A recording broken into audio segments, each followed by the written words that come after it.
There's an old English tongue twister that goes as follows. Peter Piper picked a peck of pickled peppers. A peck of pickled peppers Peter Piper picked.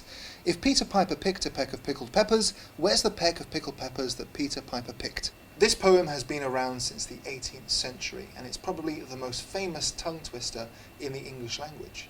It also lent its name to the American poem book, Peter Piper's Practical Principles of Plain and Perfect Pronunciation. Why don't you try reading the poem yourself? If you can get through it all without messing it up, I'll buy you a beer. But back to the point. Who's this mysterious Peter Piper that is destined to pick peppers for the rest of time? Well, strangely enough, the man has a strong connection to Réunion Island. Just up the hill from the town centre of Saint-Joseph, you will find the local high school. As you enter, straight in front of you is a bust of the man himself, Peter Pepper, or Pierre Poivre. Such a local folk hero is he that the town of Saint-Joseph decided to name said high school after him, Lycée Pierre Poivre. So who was Peter Pepper? Well, he was a French author and horticulturist. Not at the same time, though, as he only had one arm. In his heyday, he was administrator of both Réunion and Mauritius.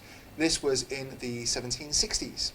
During this time, he was responsible for the construction of botanical gardens on both islands. In fact, his botanical garden of grapefruits is still thriving in Mauritius to this day. When the trade in the Indian Ocean was controlled by the Dutch, he had to come up with clandestine methods of smuggling herbs and plants around the area. In fact, he introduced clove and nutmeg to Réunion during this time. Cheeky fella.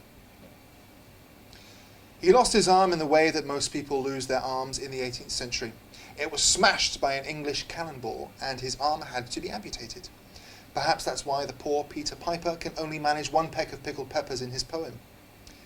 The man authored 2 books. His first, Voyages of a Philosopher, was a favourite of Thomas Jefferson. His story is an interesting one, and I'll be on the lookout for any other tongue twister stars in our midst.